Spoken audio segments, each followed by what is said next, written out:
In a stunning turn of events, Blake Lively wins a significant court battle against Justin Baldoni, compelling a deposition to take place on her property. But is this a celebrity power grab or a victory for justice? You will be rendered dumbfounded. By the truth, a battle breaks out in the courtroom. Blake Lively will enter the legal arena on July 17, 2025. Prepared to answer challenging questions from Justin Baldoni's team in a deposition that has the potential to make all the difference. However, in a shocking decision, a New York court just denied Baldoni's purported effort to make it into a media circus by giving Lively the authority to decide where this crucial struggle takes place. A Hollywood scandal that is getting out of hand is about to happen. A dramatic deposition takes place.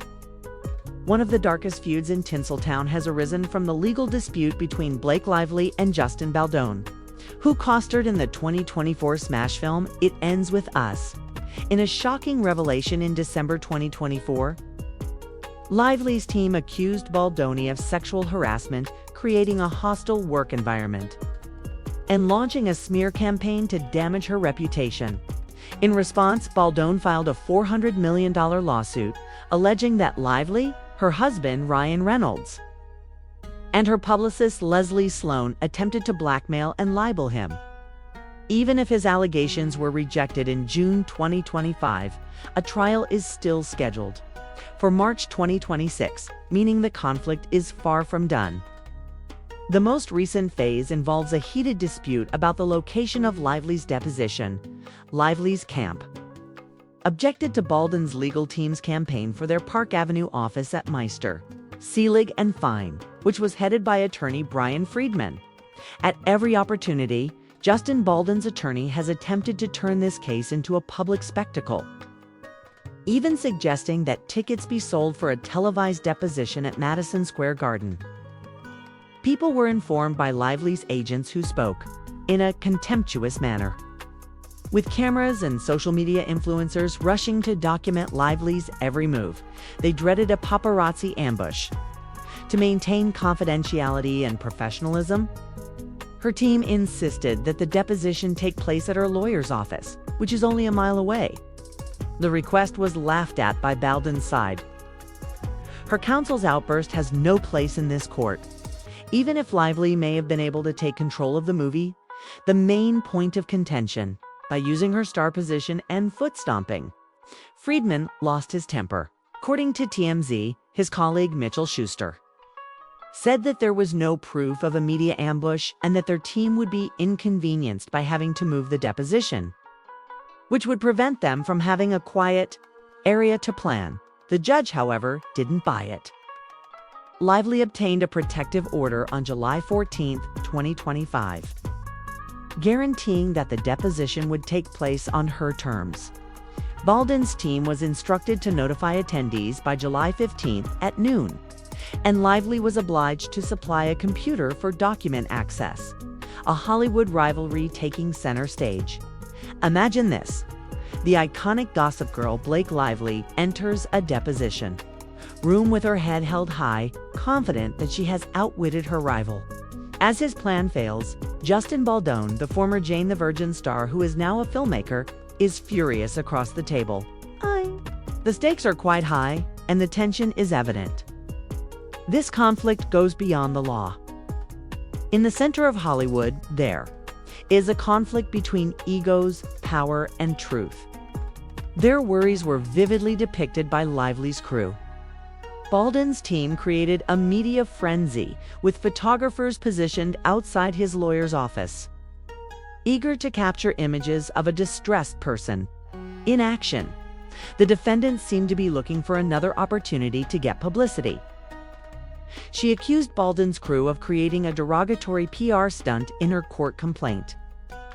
They went so far as to say that Friedman's outrageous Madison Square Garden proposal, which he made in an interview with TMZ, demonstrated his intention to degrade Lively. Sexual harassment and retaliation are significant issues and should be handled as such, her representatives told the public. Meanwhile, Baldoni's group pretended to be the victims. the switch has no compelling justification.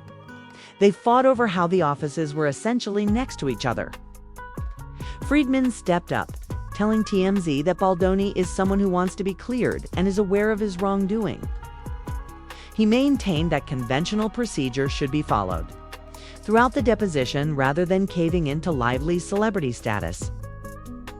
However, the judge's decision, which supported Lively, was a smack in the face and fueled rumors that Baldwin's crew was actually organizing a show. Social media responses and media consequences. Variety, Deadline, and others spread the word on their front pages as the decision sent shockwaves through Hollywood. Blake Lively prevails in her decision to have her deposition in the Justin Baldoni lawsuit conducted on her property. Best the Daily Mail featured Blake Lively's concerns that Justin Baldoni would turn her deposition into a public spectacle. Variety declared, a distinct division was depicted in the headlines. Baldoni plays the aggressor attempting to take advantage of Lively's popularity, while Lively plays the troubled actress defending her privacy. The internet blew up on ex-supporters of Lively rallied behind her with messages such as Justin Baldoni wants to live in a world where a woman doesn't have to risk everything to come forward. He then used a public relations campaign to punish Blake Lively for coming forward, destroying her 4 users at Bingo Cardful. Others questioned Lively's intentions when she posted that Bruin_me. In order to give the impression that Justin Baldoni was launching a smear campaign against her. Blake Lively created a fictitious subpoena. This case is crazy. The conflicting responses highlighted how polarizing the issue was, with some praising Lively as a victim, maintaining her own, and others accusing her of using her celebrity as a weapon. A conflict that stems from It Ends With Us. This story had its origins on the set of It Ends With Us, a romantic drama from 2024 that ought to have been the pinnacle of Lively and Baldwin's careers. Rather, it turned into a battlefield. According to Lively's December 2024 complaint, Baldwin's actions during the Crossline filming created a poisonous atmosphere. She said that, in retaliation, he launched a smear campaign to undermine her reputation. This strategy failed when Judge Lewis J. Lyman dismissed his $400 million countersuit against Lively, Reynolds, and Sloan in June 2025. Baldwin's team maintains that he is the true victim, citing purported emails, text messages, and video footage that they say disprove Lively's allegations. In addition to providing the veracity of the stories, she will need to present evidence. Friedman hinted at a shocking revelation in an interview with the Times of India. According to sources who spoke to the Mirror, Lively's team has stepped up their efforts, claiming that her deposition is a complete victory and a full vindication for both her and the people named in Baldwin's unsuccessful lawsuit. The stakes are quite high as both parties prepare for the trial in March 2026. A fight for dominance in Hollywood. Let's be honest, this goes beyond a simple dumping site. It has to do with perception, power, and who steers the Hollywood narrative. For everyone who has ever been trapped by a system that tries to take advantage of their weakness, Lively's victory seems like a victory. She is negotiating a minefield where every action is being watched as a woman in the limelight. Let's not fool ourselves, though. She has leverage that most people don't because of her famous profile. When Baldwin's crew calls out her foot stomping, they have a point. Hardball is being played by both parties. Furthermore, the truth is most likely hidden somewhere in the gray. It is evident that this story is revealing Hollywood's shady side, where egos collide and careers are at stake.